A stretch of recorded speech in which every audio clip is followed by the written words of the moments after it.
मैं विक्की आपका स्वागत करता हूं आपके अपने चैनल बेस्ट टीचिंग पॉइंट में।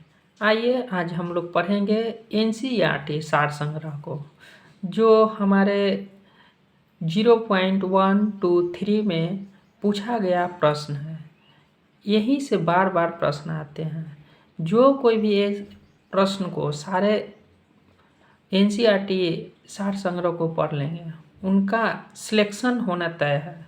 तो देखिए, हम लोग आज पढ़ेंगे एनसीईआरटी सार संग्रह कक्षा 6 से 12 सहित है। ऑनलाइन प्रश्न है, सभी प्रतियोगी परीक्षाओं के लिए समान रूप से उपयोगी है।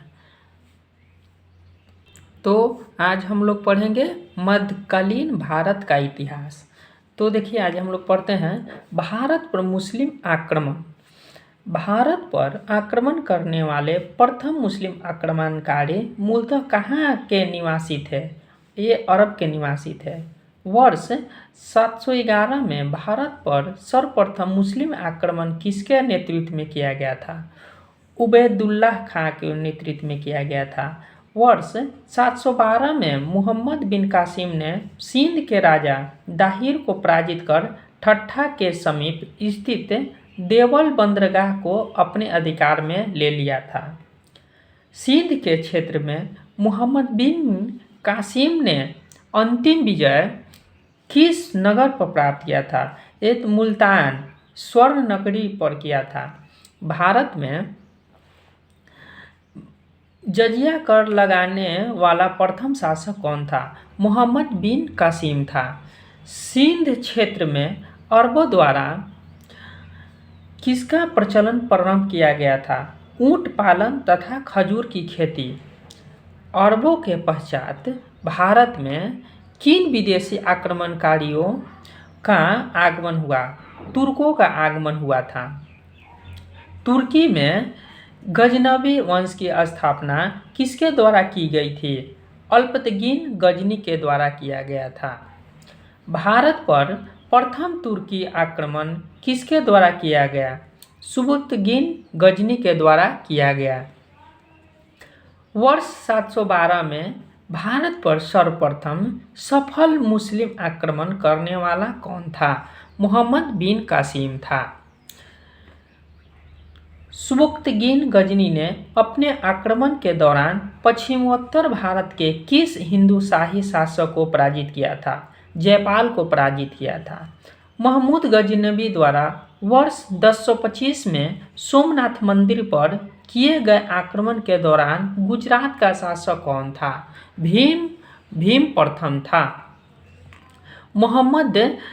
महमूद गजनवी ने भारत पर 1000 से 1027 ईस्वी के मध्य 17 बार आक्रमण किया।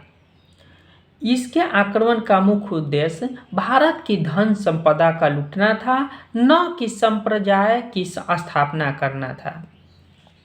नोट में दिया गया है, भारतीय जनता के लिए हिंदू शब्द का सर्वप्रथम प्रयोग अरबों द्वारा किया गया था। आइए नेक्स्ट इसमें देखते हैं।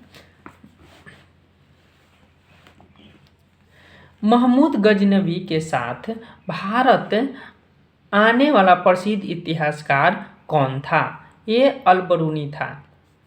अल-बरूनी द्वारा किताब उल हिंद, उत्बी द्वारा किताब उल यामिनी तथा फिरदौसी पूर्व का होमर द्वारा शाहनामा नामक पुस्तक की रचना की गई थी।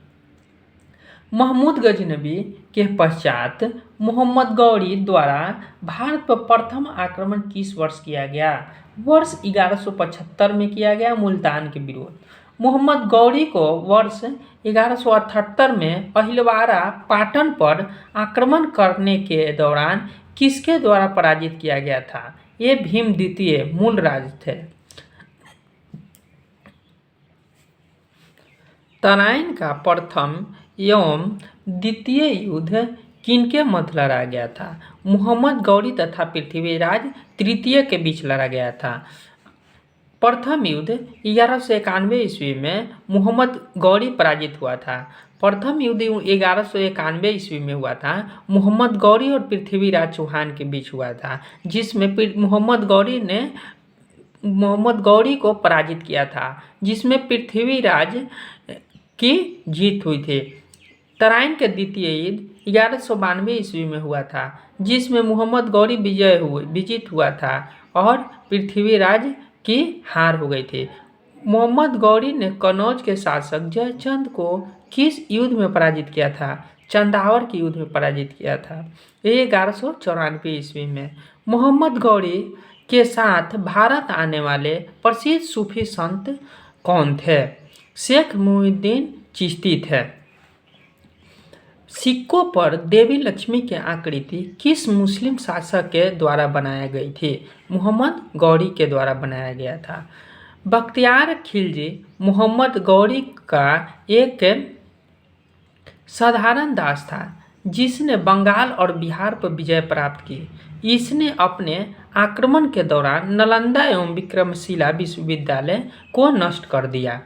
मोहम्मद गौरी के मृत्यु के पश्चात उसके साम्राज्य पर किन तीन गुलामों द्वारा नियंत्रण स्थापित किया गया?